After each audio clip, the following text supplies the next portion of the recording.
This short report focuses on 2 mission challenges, highlighting 2 trends that need to be overcome for this church to complete the proclamation of the 3 angels' messages. The first is one that I have highlighted at annual council every year since I came to this position. It relates to attrition and loss. The second challenge is an issue I touched on briefly last year, but will explore more in this report. It is the leveling off of growth rates, a trend which, if it were to continue, could have very troubling implications.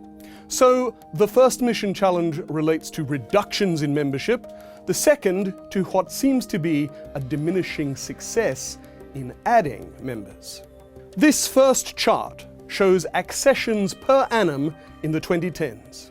It is a crucial metric, and we will come back to it, but of course it's not the only metric affecting church growth.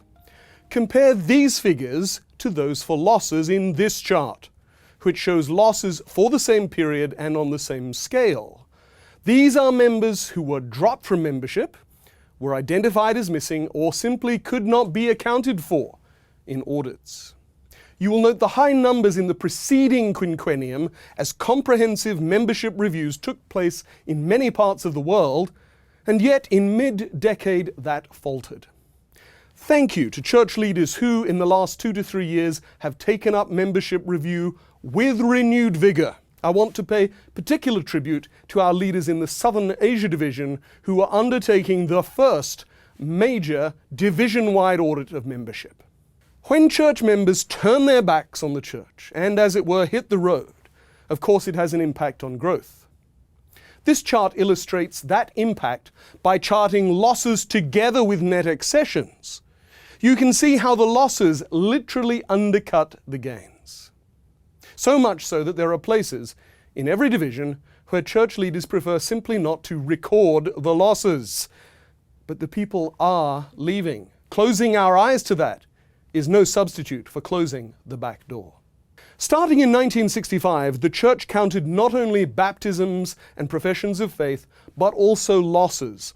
And thus we now have 55 years of statistics on losses. This is the 5th year of showing versions of the next 2 slides, but each year I update the data. Since 1965, exactly 40,421,554 people have been members of the Seventh-day Adventist Church. Thanks be to God. Tragically, the number who have left has now passed 16 million. And our net loss rate has now ticked over above 40%. In the last 55 years, then, of the 40.4 million church members, at least 16.24 million have left. So there is the first challenge, reducing losses. Let us now turn to the second challenging trend. We are not having the evangelistic success that might be expected. Now, please be clear. I will be talking in the next few minutes about decreases in accessions and the accession rate, not about decreases in membership. But if the trend were to continue, it could have a significant negative impact on growth. Highlighting it now means there's the possibility of taking remedial action before the trend becomes very serious. Now, this slide shows the world growth rate for the past quinquennium. And as you look at it, you'll see that on the face of it, there is an obvious problem. But ongoing comprehensive membership reviews distort the growth rate. Many of those taken off the books, or in these days off the databases, actually left the church years, even decades ago. So the most reliable metric we currently have is accessions, because we do have confidence that baptisms, rebaptisms, and professions of faith are being reported pretty accurately. And of course, accessions are the headline in considering growth. So let's look at this chart again. It shows actual numbers of accessions each year through the 2010s. Now, there's a considerable up and down in the annual figures for accessions, which of course is baptisms and professions of faith. There is no trend of consistently increasing growth in the number of accessions, but the church is growing, increasing every year. and we might reasonably expect that net accessions would regularly be increasing too. Yet they are not. And that becomes clearer when we look not at actual numbers, but at rates of increase and decrease. And if we look not at 10 years, but at 20 years, as in this chart. Again, let me stress, we are talking about accessions, not about membership. What we see here is therefore not a growth rate, but it does show the percentage increase or decrease in accessions each year. There's considerable volatility, which is to be expected. But it is striking that in 10 of the 20 years, accessions were lower than in the preceding 12 months. And yet remember, the church membership has increased in all 20 years. We might expect a couple of years in which accessions declined, but not 10 of 20. Our success in soul winning seems to be plateauing. We have more members than ever, but they are not winning noticeably more souls for Christ. There could be many reasons for that, but one I want to highlight is related to what should be powering the world church growth, church planting. As we all know, the more local churches we have, the greater presence in a community we have, the more opportunities we have to help people understand the Bible and find freedom, healing, and hope in Jesus. Let me underscore that in the next 4 charts, I will be giving figures for congregations, which is the combined total of local churches and companies. Now this chart shows a steady rise in the global number of congregations. Again, this slide shows data for 20 years, and we see a steady increase. To God be the glory. But the chart shows the net numbers. We get a different picture when we look at the rate of increase in the total number of congregations, what we might call a congregational growth rate, which you see here.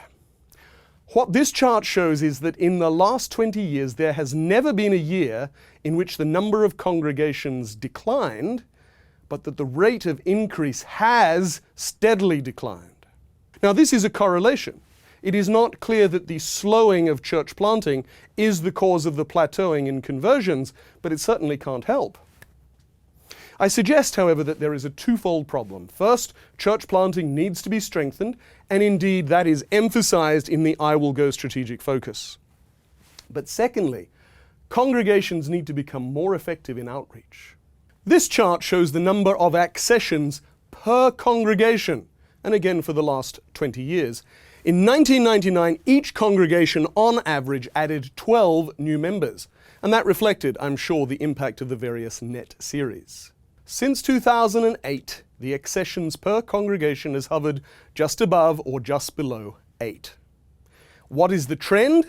This chart takes the same data but shows a logarithmic trend line, and the direction over the last 2 decades is plain.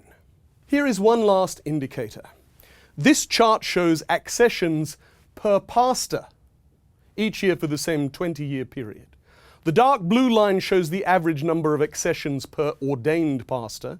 The orange line shows the average for all pastors, ordained, commissioned, and licensed.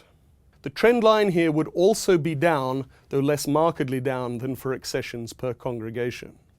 Now, it's notable that there are encouraging spikes in the 2010s, but again, though we have more pastors than ever, they are not, it seems, winning ever more souls for Christ. And again, here there could be a number of reasons for all the data and the analysis that I have shared. But it does prompt me to ask 2 questions, and they both relate to the challenges I have discussed. First, are we giving our local church members effective training in holistic disciple making? And second, is it possible that we, collectively, as church leaders around the world, have simply come to take growth for granted? Have we become complacent? These data tell us that there is no room for complacency. As I conclude, I am going beyond the data, but I want to suggest that holistic discipleship and disciple making will help us to resolve both problematic areas, because that includes nurturing and retaining members and motivating them and equipping them to reach out to others, to share with other people the prophetic truths that we hold dear, that point to Jesus Christ and that are epitomized in Revelation chapter 14. That is our mission.